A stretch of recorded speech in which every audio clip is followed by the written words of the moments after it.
Hit TV YouTube channels లో మీ వ్యాపార ప్రకటనలకు మరియు ప్రమోషనల్ ఇంటర్వ్యూస్ కోసం వెంటనే సంప్రదించండి. నమస్తే. ఎన్నో ఆధ్యాత్మిక కార్యక్రమాలు నిరంతరం మన ఛానల్లో కొనసాగుతూనే ఉంటాయి. మనందరికీ సుపరిచితులు, ఆప్తులు, నాకు తండ్రి సమానులు శివప్రసాద్ గురువు గారు మనతో పాటు స్టూడియోలో ఉన్నారు. ఆయన అడిగి కొన్ని ధర్మ సందేహాలు తెలుసుకునే ప్రయత్నం చేద్దాం. గురువు గారిని కలవాలి అనుకుంటే స్క్రీన్ మీద కనపడే నెంబర్కి కాల్ చేయొచ్చు. జ్యోతిష్యానికి, వాస్తుకు సంబంధించిన పూర్తి వివరాలు మీకు చెప్పడం జరుగుతుంది. గురువుగారు, మామూలుగా ఎవరికన్నా దానాలు, ముఖ్యంగా ఈ వరద బాధితులకి మనకు వస్తూ ఉంటారు, వాళ్ళకి ఇంట్లో ఉన్న దుస్తులు ఇచ్చేస్తూ ఉంటారు. అసలు కొత్త దుస్తులనే దానం చేయాలంటారా, లేదా వాడినవి దానం చేయొచ్చు అంటారా? ఇన్ కేస్ మనం వాడిన మంచి దుస్తులు కానివ్వండి, ఇప్పుడు శుభకార్యాలకు కొన్ని దుస్తులు కొనుక్కుంటాం, పాతగా అయిపోయినాయి కదా అని ఇస్తూ ఉంటాం. అలా మనకి ఉన్న మంచి వాళ్ళకి వెళ్ళిపోయే అవకాశం ఉంటుందా? మనకున్న ఐశ్వర్యం మనం దానం చేసిన వాళ్ళకి వెళ్ళిపోయే అవకాశం ఏదన్నా ఉంటుందంటారా? చెప్పండి. శ్రీ మహాగణాధిపతయే నమః. ఐం మహాసరస్వత్యే నమః. శ్రీ లలితాంబికాదేవియే నమః. దీంట్లో చాలా రకాలు ఉన్నాయమ్మా. మనం మామూలుగా సహజముగా మనము వేసుకునేటువంటి వస్త్రాలు ఏవైతే ఉంటాయో, మనము గుడ్డలు తీసుకుంటున్నాము అంటే ఎన్నో షాపులు తిరిగి ఎంతో ఇష్టపడి మనము దాని యొక్క అవసరాన్ని గుర్తించి కదా మనం తీసుకుంటాం తల్లి. మనము ఎంతో ఇష్టపడి గుడ్డలు కొనుక్కోవటం అనేటువంటిది చాలా షాపులు తిరిగి మనం ఇష్టమైనవి కొనుక్కుంటాం మామూలుగా అమ్మ. అలా కొన్నప్పుడు మనము ఇచ్చేటువంటి దాన ధర్మాలలో ఒక విధానం అనేటువంటిది ఉంటుంది. మామూలుగా ఎవరికైనా మనకు తెలిసిన వాళ్లే, బంధువులే ఉన్న వాళ్ళకి మనం ఇచ్చామనుకోండి, అప్పుడు మన వస్త్రాలు ఒకరికి ఇస్తే మనకు ఉండేటువంటి ఇది వాళ్లకు పోతుంది అనేటువంటిది ఒకటి. నిజంగా మీరు అన్నారు ఇందాక, వరద బాధితులకు, ఇబ్బంది పడేటువంటి వాళ్లకు ఇచ్చినప్పుడు పుణ్యము దక్కుతుంది.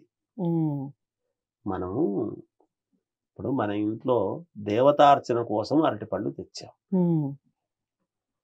ఒకడు ఆకలిగా ఉండి వచ్చారు.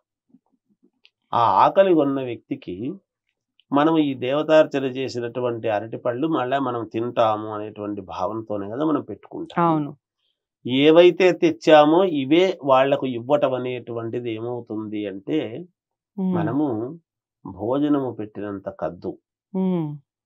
అలా కాకుండా నిన్నటితో మొన్నటితో కాస్త మెత్తగైనటువంటి పళ్ళు ఉన్నాయి కదా, విద్దాములు, ఇది మనకే ఉండనీలే అనేటువంటి భావనతో ఎప్పుడైతే ఇస్తామో దీంట్లో మన మనస్సులో కొరత ఉన్నట్టుగానే మనం ఇచ్చినటువంటి పుణ్యఫలం అనేటువంటిది కాదు కదా, పాపం అనేటువంటి అందులో అసలు పుణ్యం ఎక్కడుంది అని గమనించాలి. దీన్ని బట్టి మీకు అర్థం అవుతుంటుంది ఏం చేస్తే ఏమిటి అనేటువంటి. అందుకనే ఉపమానము చెప్పేటప్పుడే దాని యొక్క ప్రాధాన్యత తెలుస్తుంది. అలా వరద బాధితులకు, వాళ్లకు ఎవరికైనా ఇబ్బందులు పడుతూ ఉన్నప్పుడు ఇబ్బందుల్లో మనము ఇస్తే మనకు మానవతా దృక్పథం, దాని యొక్క ఔన్నత్యం తెలుస్తుంది, ఇస్తాం, మేలు జరుగుతుంది. అలా కాకుండా ఇప్పుడు గంగిరెద్దుల వాళ్ళు వీళ్ళు వచ్చినప్పుడు కూడా మనం వేసుకొని ఉన్నాయి కదా, ఇచ్చేద్దాంలే అని ఇస్తాం. మనం ఏం చూస్తున్నాము, గంగిరెద్దుల వాళ్ళు సంక్రాంతి పండగ వచ్చేటప్పటికి అమ్మా పాతగుడ్డ ఉంటే ఇవ్వండి అని అడుగుతారు. వాళ్ళు అడిగేది పాతదే అడుగుతారు. కానీ తల్లి, మనము పాతది ఇవ్వరాదు. గంగిరెద్దును తీసుకుని ఆత్మలింగము, మరి గజాసురుడి కడుపులో ఆత్మలింగము ఉన్నప్పుడు గంగిరెద్దును తీసుకుని ఎవరు వచ్చారు? శ్రీ మహావిష్ణువు వచ్చాడు. మరి గంగిరెద్దుల వాళ్ళందరూ విష్ణువులేనా గురువు గారు?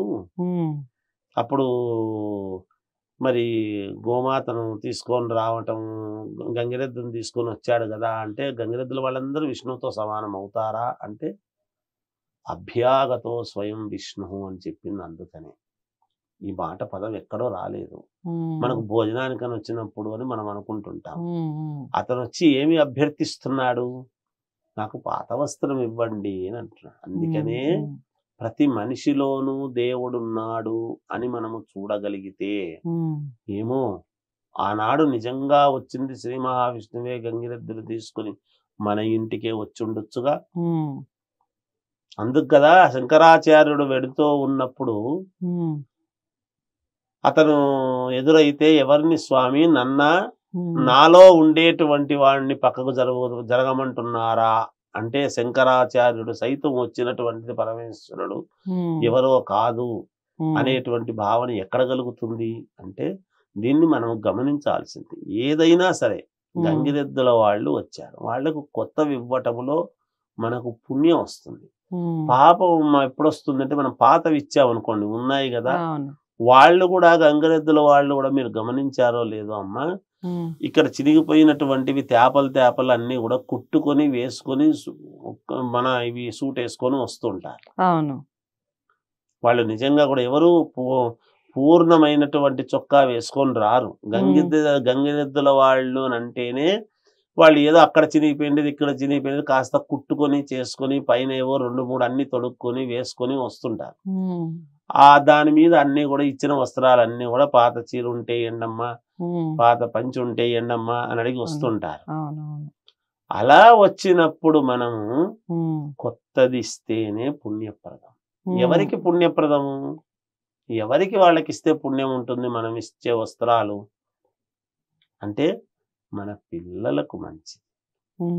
మనము చేసేటువంటి ప్రతి పని కూడా, ప్రతి పనిలోనూ, ప్రతి పూజలోనూ, ప్రతి దీపారాధన చేసి ప్రతిరోజు దీపము వెలిగించేటువంటి ప్రతి ఇదిలోనూ వెలుగులోనూ మన పిల్లల యొక్క వెలుగు భవిష్యత్తులో మేలు జరుగుతుంది అనేటువంటిది మనం గ్రహించాలి. మన కోసం మనం చేసేది ఏది కాదు, మన కోసం మనకు వెంటనే సద్య ఫలితం రాదు. మనము చేసినటువంటి పుణ్యం అంతా కూడా మన పిల్లలకు వస్తుంది గాక. వాళ్ళు బాగుండాలని ఊరికే కోరుకుంటే రాదు. మనము చేసే పనులలో, మనము ప్రవర్తించేటువంటి తీరులో, మనము నడిచేటువంటి నడవడికలో మన పిల్లలకు ఎదుగుదల ఉన్నదనేది మనం గ్రహించాలి. అందువలన ఈ పాత వస్త్రాలు ఎవరికి ఇస్తే మంచిది అనేటువంటి ఉద్దేశ్యంతో ఇవ్వవచ్చునుగాక. రైట్, చాలా చక్కటి వివరణ.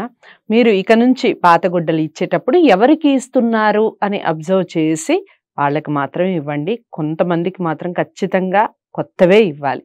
ఎందుకు ఇవ్వాలి, దానివల్ల వచ్చే పుణ్య ఫలితం ఏ విధంగా ఉంటుంది, ఎవరికి దక్కుతుంది, ఈ విషయాలన్నీ కూడా చాలా చక్కగా వివరించడం జరిగింది శివప్రసాద్ గురువు గారు.